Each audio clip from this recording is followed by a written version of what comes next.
책 읽어주는 미주널, 월가는 어떻게 투자 결정을 할까? 세 번째 시간입니다. 소비와 고용 관련 각종 지표. 여러분, 오늘 굉장히 중요한 내용입니다. 집중하세요. 질문. 뉴스나 리서치 페이퍼 등 2차 정보도 중요하지만 1차적으로는 정부나 경제연구소 같은 데서 발표하는 거시경제 데이터를 보실 텐데요. 연준의 제롬 파월 의장도 계속 데이터에 의존해서 판단하겠다 말하지 않았습니까? 미국에서는 날마다 매우 많은 경제 데이터가 나옵니다. 어떤 데이터를 주로 눈여겨보시고 어떻게 투자에 활용하는지 말씀해 주십시오. 답변.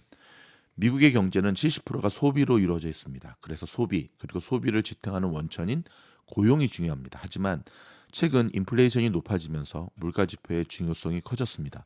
우선 물가 지표를 살펴보겠습니다. 대표적인 PCE, 즉 개인 소비 지출 인플레이션과 CPI, 소비자 물가 지수가 있습니다. 둘은 구성 요소와 가중치 변경 방법 등의 차이가 있습니다. 미국의 노동부가 통계를 내놓는 CPI는 도시에 사는 소비자가 직접 지출한 내용을 기준으로 합니다. 반면 상무부가 집계하는 PCE 물가는 모든 소비자, 즉 비영리 단체 포함 이들이 지출한 비용과 그들을 대신해 제3자, 즉 보험사 등이 낸 비용까지 따집니다. 즉 병원에 갔을 때 소비자가 직접 낸 의료비뿐만 아니라 건강보험사가 지출한 비용까지 계산해 넣는 거죠. 그러다 보니 CPI는 주거비 비용이 30%가 넘어 압도적으로 큽니다. 반면 PCE 물가는 의료비 비중이 17%로 가장 크고 주거비는 15% 정도를 차지합니다. 또 PC 물가를 계산할 때는 항목에 대한 가중치를 매 분기 업데이트하지만 CPI는 2년에 한 번씩 바꿉니다. 전반적으로 PCE가 CPI보다는 좀 더 정확하고 물가 추세를 안정적으로 보여줍니다. CPI는 주거비 비중이 너무 커서 편향이 생길 수가 있죠.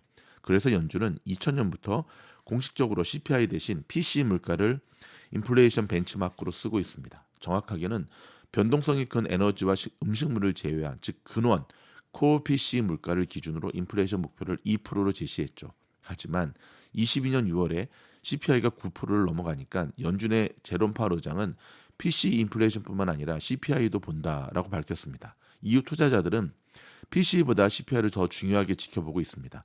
집계가 간단한 CPI는 2월 초에 발표되니까요. PC는 2월 말에야 공개되죠. 팬데믹에 따른 공급망 혼란으로 상품 가격이 치솟았는데 그런 상품 인플레이션이 안정되면서 23년 핵심 포인트는 서비스 인플레이션을 어떻게 잡느냐가 됐습니다. 그래서 서비스 물가를 가늠하는 임금 관련 데이터가 매우 중요해졌어요. 노동부가 매월 월간 고용 보고서 잡 리포트를 발표하는데요. 여기에 나오는 시간당 임금 상승률 AHE라고 합니다. Average Hourly Earnings 이 중요하고요. 또 분기별로 발표되는 고용 비용 지수 ECI라 그죠? Employment Cost Index도 주시해야 합니다. 질문. 고용 지표로는 뭘 가장 중요하게 보시나요? 답변. 노동부의 월별 고용 보고서에 나오는 비농업 고용 데이터가 가장 중요합니다. 매달 비농업 분야의 고용이 얼마나 변했는지 나타내는 수치입니다. 요즘 시장은 이 수치 변화에 너무 민감한데 원래는 매월의 수치 변화보다는 그 추세를 봐야 합니다. 고용 데이터는 추후에 수정되는 경우가 작거든요. 그래서 3개월 평균을 계산해서 흐름을 보는 게 좋습니다. 그리고 고용 보고서에서 투자자들이 예전에는 별 관심이 없었는데 최근 집중해서 보는 게 앞서 언급한 AHE입니다. AHE 고용 보고서에서 또 요즘 자세히 뜯어보는 것 중 하나는 어느 산업과 업종에서 고용이 발생하고 어디가 해고가 되었는가 하는 것입니다. 과거에 미국에서는 경기가 둔화되면 제조업이 먼저 꺾이고 그 다음으로 서비스업 경기가 악화되었습니다. 그러면 해고가 늘어나면서 소비 지출이 감소됐고 마침내 경기 침체가 발생했습니다. 제조업부터 하나씩 무너지는 것을 일명 도미노 이벤트라고 하는데요.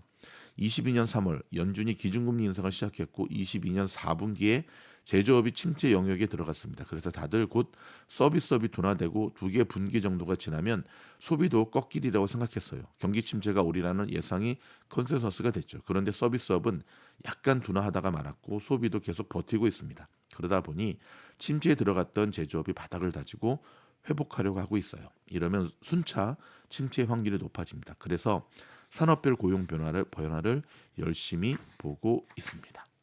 여러분 굉장히 중요한 내용들이 많이 나오고 있죠. 다시 한번 천천히 복습하시면서 여러분의 투자로 삼으시기 바랍니다. 변함없이 저희 미주노를 책 읽어주는 미주노래 도서 후원으로 동참해 주시는 많은 분들께 감사드립니다. 고맙습니다.